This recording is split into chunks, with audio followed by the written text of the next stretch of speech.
Pemirsa masih bersama kami di Presisi Utama. Wadi Reskrimsus Polda Jabar AKBP Maruli Pardede bersama personel Polresta Bandung melaksanakan kegiatan pembersihan puing bangunan yang roboh pasca bencana gempa bumi di wilayah Kecamatan Kertasari, Bandung, Jawa Barat. Bertempat di lapang sepak bola Lapang Sari, Desa Ciberem, Kecamatan Kertasari, Kabupaten Bandung, dilaksanakan kegiatan kesiapan personil dalam rangka kegiatan pembersihan pasca bencana gempa bumi di wilayah Kecamatan Kertasari yang dipimpin langsung oleh Dandim 0624 Kabupaten Bandung, Letkol Infantri Tinton Amin Putra. Kegiatan utama yang dilakukan adalah pembersihan puing-puing di lokasi terdampak bencana. Hadir dalam acara tersebut Wakapolresta Bandung AKBP Maruli Pardede, pejabat utama Polresta Bandung, dan Ramil Kertasari Kapten Infantri Supriyadi serta Kapolsek Kertasari Ibtu Fajar Sodik. Tim yang telah terbentuk merupakan gabungan TNI, Polri, Brimob, BPBD, dan Polisi Pamong Praja. Dan selanjutnya bergerak ke 4 desa yang terdampak bencana untuk pembersihan. Di antaranya desa tersebut adalah Desa Ciberem, Desa Cikembang, Desa Cihawuk, dan Desa Tarumajaya. Sementara itu pada malam harinya Wakapolresta Bandung AKBP Maruli Pardede bersama personel Polresta Bandung mendistribusikan makanan siap saji untuk para pengungsi yang terdampak bencana gempa bumi tersebut.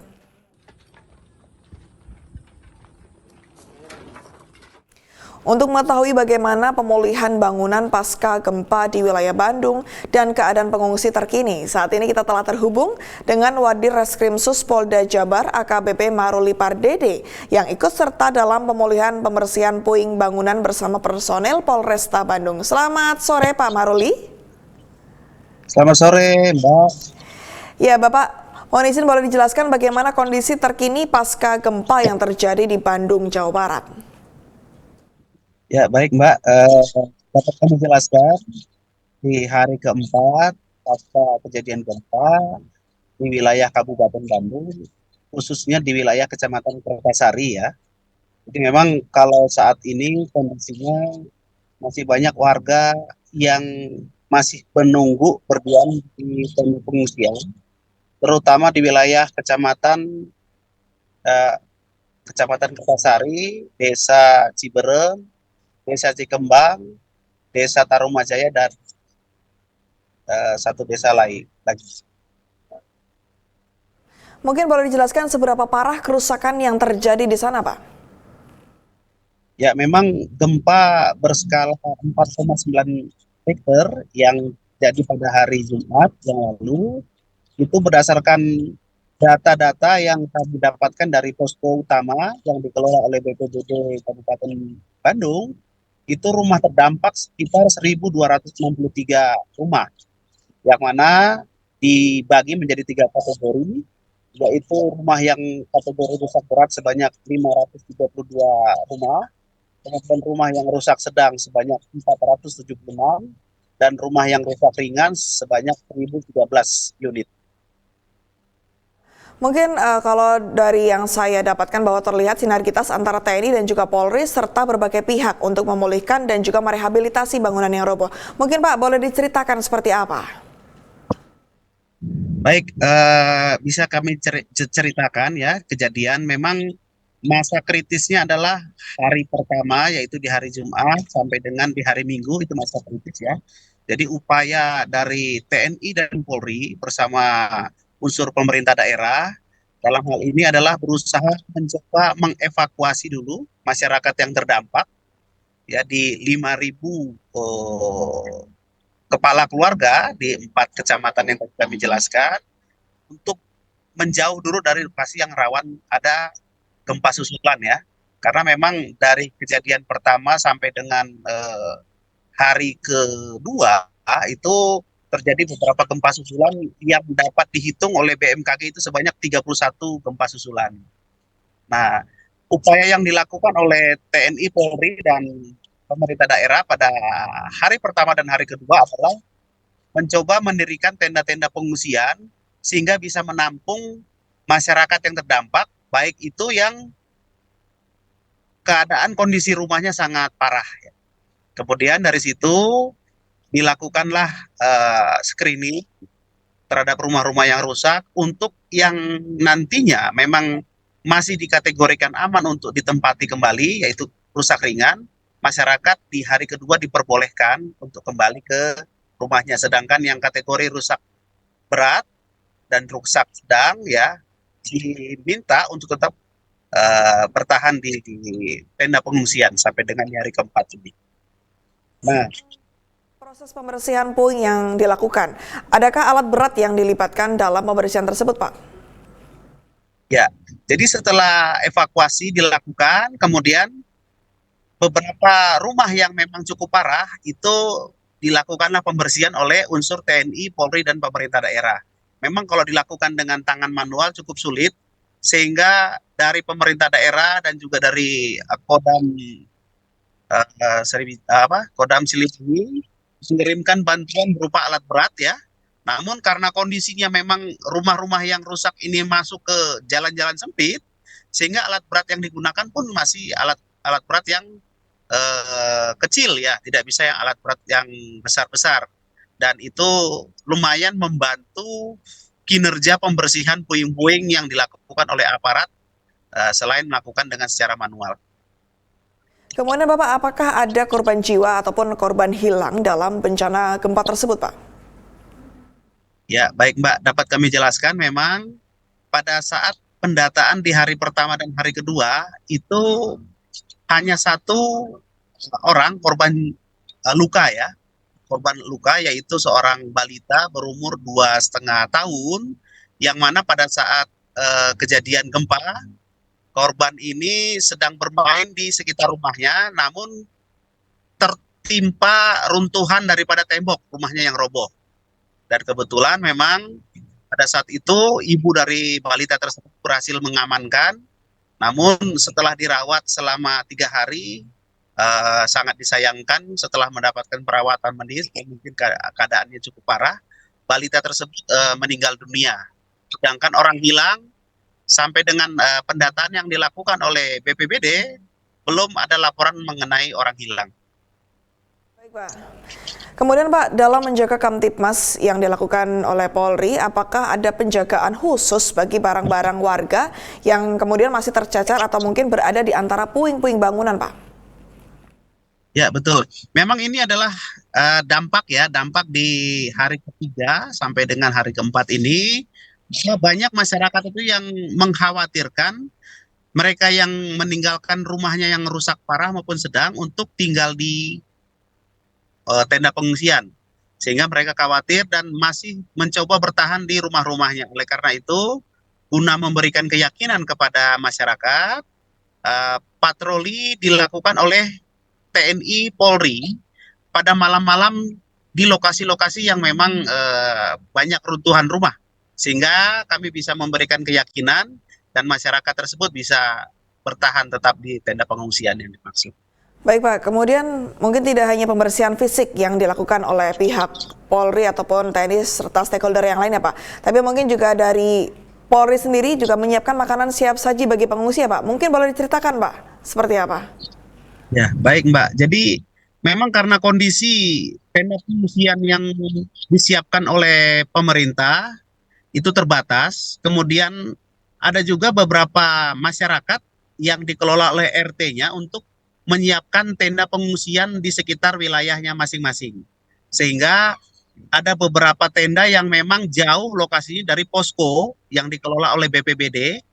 Nah, inilah yang setelah kami datangi di malam kedua itu ternyata sampai dengan hari kedua belum mendapatkan suplai atau dorongan logistik dari dapur umum yang disiapkan oleh BPBD maupun dari pemerintah daerah. Oleh karena itu, kami berinisiatif melaporkan kepada pimpinan, dalam hal ini adalah Bapak Kapolda Jabar dan juga Bapak Kapolresta Bandung, sehingga beliau langsung memerintahkan dan mengirimkan bantuan makanan cepat saji, karena memang di lokasi tersebut tidak ada yang menjual Mbak. Jadi kita kirim dari kota Bandung, di drop langsung di lokasi-lokasi yang memang di hari kedua tersebut belum tersentuh kiriman logistik makanan kepada para pengungsi.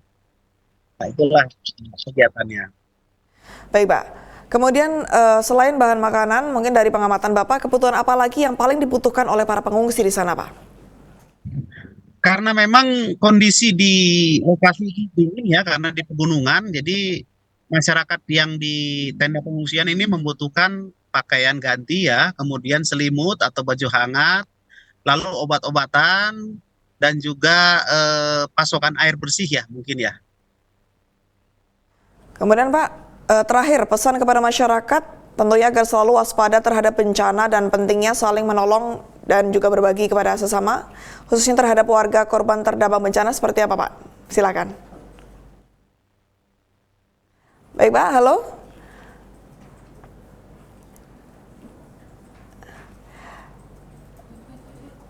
Baik, terima kasih atas informasi yang diberikan dan pemirsa kita beralih ke informasi berikutnya. Anggota Ditlantas Polda DIY Ibda Ali berinisiatif membantu masyarakat dalam pembuatan sumber mata air dan memberikan toran berukuran besar di Desa Margirejo, Kecamatan Gedang Sari, Kabupaten Gunung Kidul, Yogyakarta. Ratusan jiwa mengalami kesulitan dalam mendapatkan air bersih dan harus berjalan jauh melewati medan yang sulit untuk mencari air untuk kebutuhan sehari-hari. Yang belakang siap? Siap naik ke atas? Monggo. Bismillahirrahmanirrahim. Hati-hati. Hati-hati loh Pak. Kalem-kalem. Main kepenak kowe.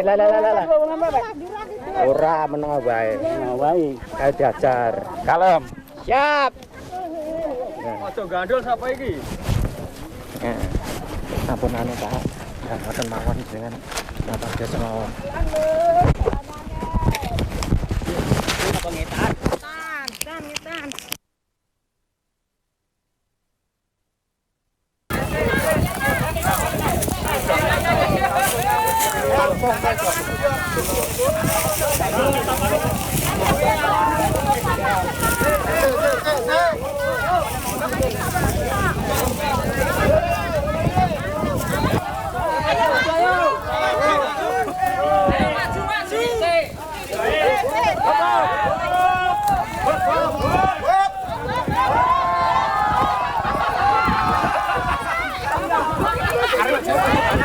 Melaporkan Gus, alhamdulillah. Air sudah nyampe di atas pegunungan Gus. Siap komandan, untuk air sudah sampai di atas gunung, kita atas gunung. Seger Pak. Seger banget nih. Ya ini bebo semuanya bahagia Bu. Alhamdulillah komandanku. Mereka semua bersyukur atas nikmat yang sudah didapatkan. Ya, alhamdulillahirrahmanirrahim. Dalam menghadapi pesta demokrasi pemilihan kepala daerah, Polres Ngawi menggelar cooling system dengan berlatih bersama paguyuban pencaksilat di wilayah Ngawi, Jawa Timur. Demi meningkatkan keamanan dan ketertiban khususnya menghadapi Pilkada 2024 di wilayah Ngawi, Polsek Ngawi, Kota Polres Ngawi, Polda Jawa Timur menggelar latihan bersama antara perguruan silat. Kegiatan ini sebagai bentuk cooling system menjaga kekompakan dalam mengantisipasi potensi gangguan gesekan antar perguruan silat. Kapolres Ngawi AKBP Dwi Sumrahadi Rahmanto melalui Kasih Humas Ibtu Dian menyatakan bahwa kegiatan ini bertujuan untuk memberikan rasa aman kepada masyarakat serta menjalin komunikasi antara polisi dan pesilat yang ada.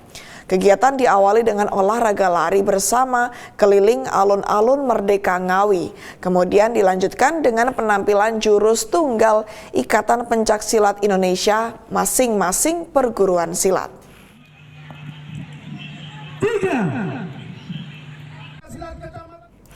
Dalam rangka memperingati Hari Lalu Lintas Bayangkara ke-69, Satlantas Polres Grobogan bekerja sama dengan Mora Purwadi Purwodadi menggelar lomba mewarnai bagi anak-anak di Mora Motor Purwodadi Grobogan, Jawa Tengah.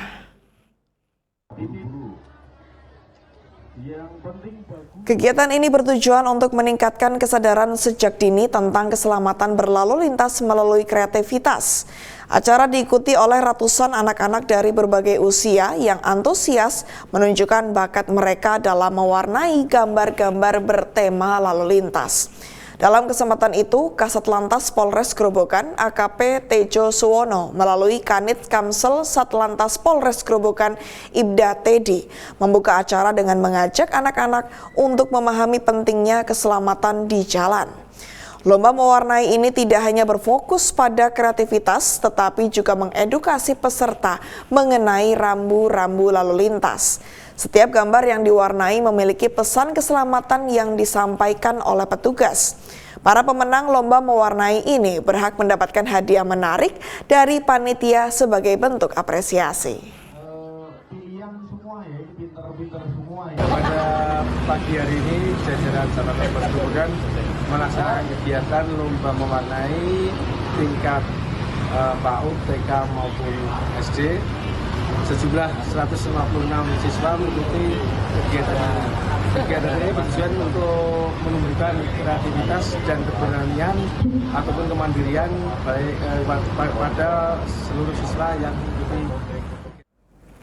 Dalam rangka menciptakan kampanye damai pemilihan gubernur dan wakil gubernur DKI Jakarta tahun 2024, ratusan personel Polri melaksanakan kegiatan sterilisasi di kawasan Kota Tua.